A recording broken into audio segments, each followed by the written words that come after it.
What's going on, guys? It's Jimmy here, and welcome to our daily show where we discuss the fourth stimulus check update today, 2021, as well as the next two upcoming packages, the physical infrastructure package and the next stimulus package, known as the American Families Plan, that the Democrats are currently proceeding along with on two different paths. Path number one is where they're combining the two and going to be passing them through the reconciliation process. Or path number two, where there's a bipartisan group currently negotiating on the physical infrastructure package, which would be passed with Republican support.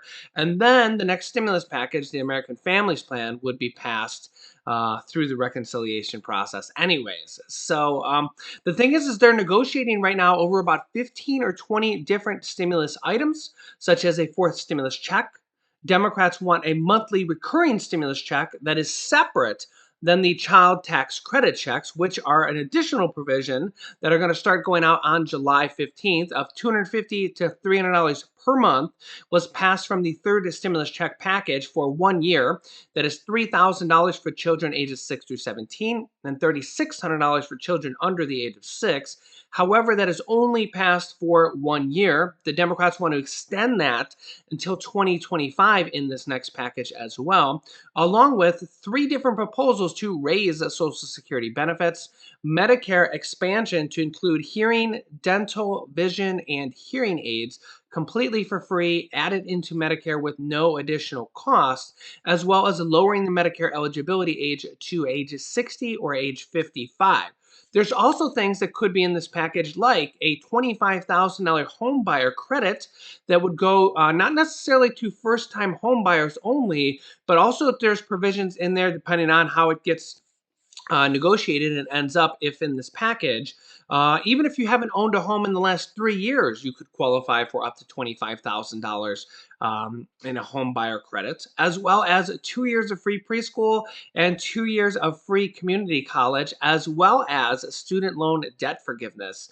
So major things going on in this next package. By and large, this could be the largest stimulus package yet to date, and it could include things such as free college, which would be absolute game changers for our country. Imagine if you could go back to college for 2 years or go to college for the first time to a community college for 2 years completely for free. Even if you weren't going to use it for a job, what if you wanted to just go there to broaden your horizons or take a few classes about something you might be interested in? We might be able to do that here within the next few months after they pass this package and initialize it and figure out how it's going to work. Basically, the government would pay for college the same way they pay for kindergarten through grade 12 schools. And really, they want to do 4 years of free college and include more than community colleges. But I personally think they're going to pass it similar to how they passed the child tax credits. They only passed it for 1 year, an extension that increased it and is paying it out in monthly payments now. And now they want to extend it, saying how great it's going to work. It hasn't even gone out yet, right? It starts on July 15th. But I think they're going to try to do the same thing with the schools. I think they're going to try to pass 2 years of free college, and then I think they're going to later on try to extend it up to 4 years. I also think when it comes to Medicare, I think they're going to go for the lower Medicare eligibility age of age 60, and then they might try again to lower it again to age 55. There's a lot of Democrats that actually want Medicare for all and say that Medicare and healthcare should be a right of American citizens. But again, they kind of have to pass some of these bigger ideas in stages, so they're kind of more palatable to a lot of the moderate Democrats or moderate senators that are like, I'm not so sure this is a radical idea, giving free college to everybody, or how we're going to give education for free to our residents. Like, could you imagine? Yeah. It's almost like when Social Security and the unemployment programs and Medicare was originally passed. I mean, Social Security and unemployment wasn't passed till the 1930s. After the Great Depression, they realized, oh my God, we can't have another depression or recession and have people out on the streets without Social Security and unemployment. And now those programs have been going strong for like 90 years. And Medicare was introduced in I think it's 65. And before that, there was no Medicare either. So these are kind of like used to be radical ideas that now are, a common staple here in the United States. And now they're pushing for basically expansion of this, increases to Social Security, more stimulus checks, more Medicare benefits, and all these additional things that some people think are radical. But people used to also think that Medicare and Social Security and the unemployment program was radical back then. And now a lot of people couldn't imagine living without them. Imagine if we had no Social Security program at all to this day, right now. Imagine if there was no Social Security. Yeah, our country would not be better off. That's a for certain.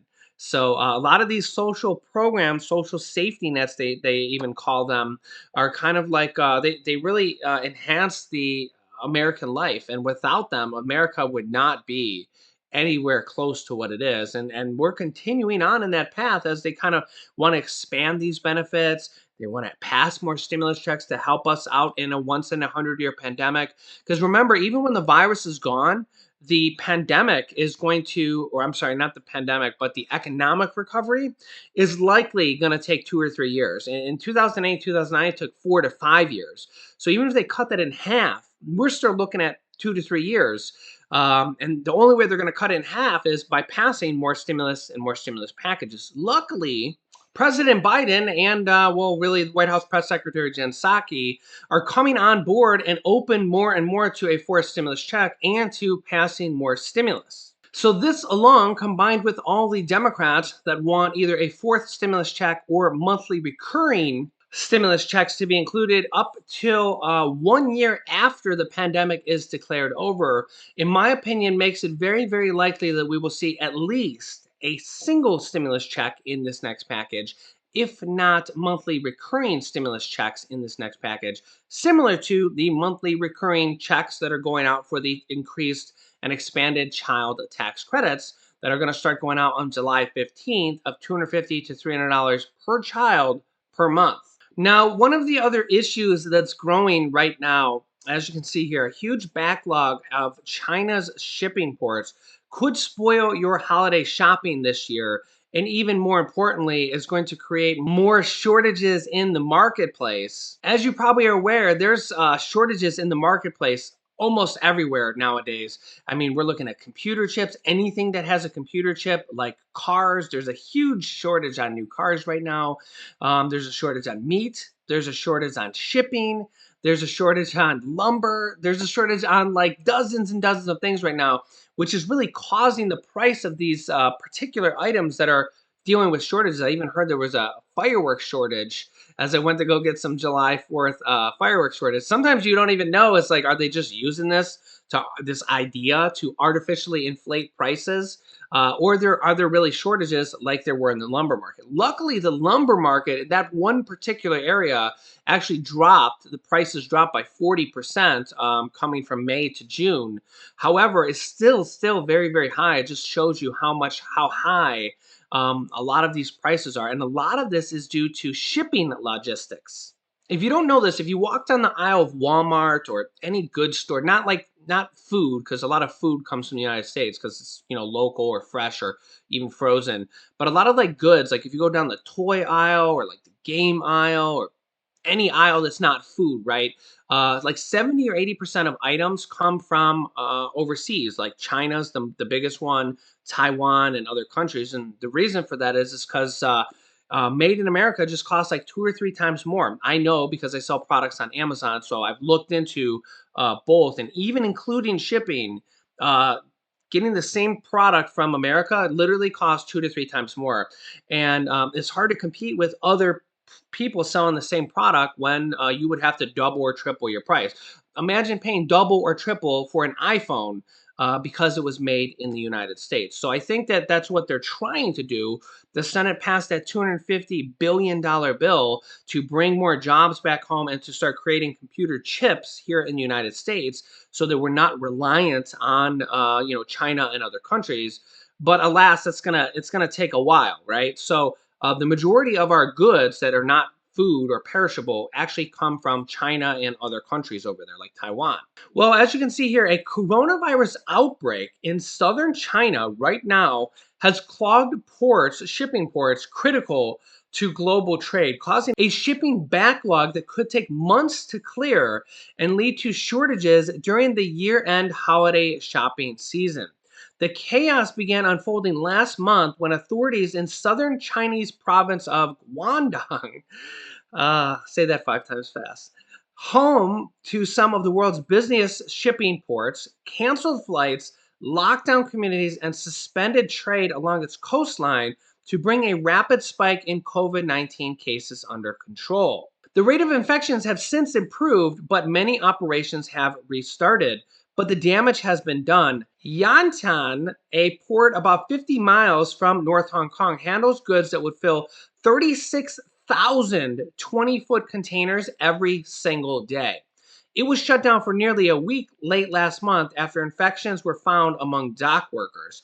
While the port has reopened, it is still operating below capacity, creating huge backlogs of containers waiting to leave ships and waiting to dock. In addition to this, to make the matters worse, truckers in the United States are at a shortage as well. As you can see here, truckers are getting six-figure salaries as food suppliers scramble to find drivers, and it's pushing up the price of fryer oil and chocolate and other perishable goods by as much as 50%. As you can see here, food suppliers desperately trying to find drivers to transport their goods are hiking up wages for truckers to as much as 6 figures.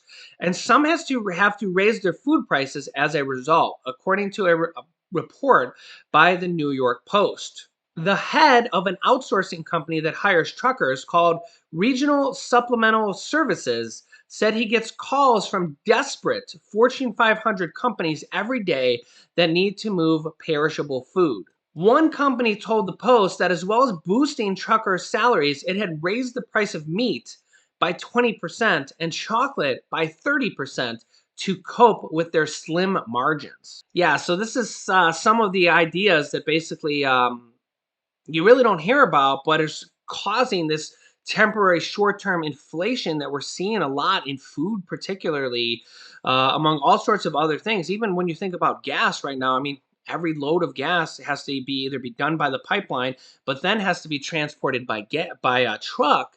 And we're having a trucker shortage. So yeah, to entice truckers to go back to work or to bring new people back to trucking, they're having to produce much, much higher wages or pay them much, much more than in the past. And thus these companies have to pass along those higher wages to the goods or the services like the gas prices or the food prices. So yeah, we're seeing a lot of different reasons why we're seeing inflation right now and why we're seeing these shortages in the marketplace, such as food and gasoline and lumber and even a home shortage. There's a huge if you've been looking for a home right now, you know that homes are insane. They literally go on the market, they sell within 24 hours, and they'll get like 20 offers in the same day.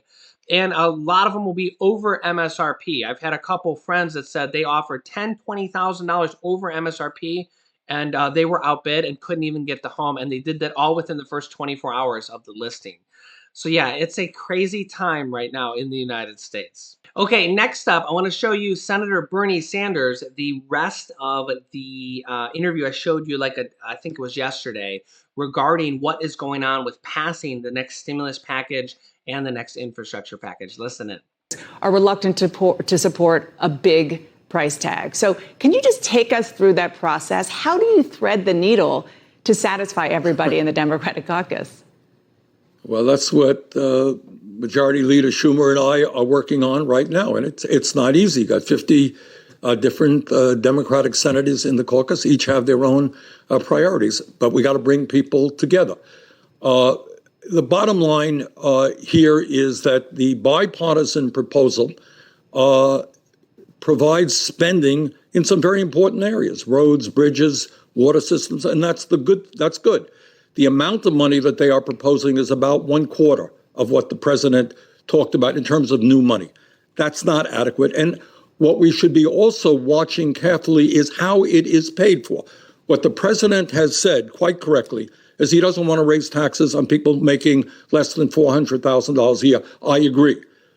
In this proposal, which their bipartisan proposal, like ours, is still in flux, some people at least are talking about raising the gas tax or a fee on electric cars or maybe privatization of infrastructure. Those, to my mind, are bad ideas. So those are bad ideas, but as you said, it is in flux. So if those can be worked through let's just focus on that bipartisan deal right now. If that $1.2 trillion deal could be paid for in ways that will make you more happy, could you see voting for it, especially if it's related to your bill? I don't want to. Certainly, though, to my mind, the vast majority of Democrats understand that you cannot go forward without addressing the crises facing the planet and working people. So clearly, you have to deal with climate change. Clearly, we have to deal with the fact that Medicare does not cover dental or eyeglasses or hearing aids. We have in the American Rescue Plan, as you know, provided a child tax credit for working families today who will be better able to support their children, and we're going to lower childhood poverty by 50%. Those are issues that must, in my view, be dealt with. Whether you deal it with one bill, which is my preference, whether you could deal it with two, we will see. Right. Let me just go back to the first question, though, assuming that it is two, which is the way it seems to be going. Can you see yourself open to that bipartisan bill if some of the ways that it is paid for are tweaked? Well, Donna, you're asking me to comment on a bill that nobody knows what it will look like, so I can't deal with that. Again, what they are talking about spending money on is reasonable. It's exactly what we are talking about. Our infrastructure is crumbling. We need to invest in roads, bridges, water systems. On the other hand, absolutely, we have got to go forward with the needs of working families in terms of childcare, paid family and medical leave, climate, et cetera. I just want to ask, as I'm listening to you, I mean, you have been, the leader in progressive topics and issues for so long, and now you are the deal maker. How does that feel? Well, working with the president, it feels good. I think there is a growing understanding that for decades now, we have paid attention to the very rich and the powerful.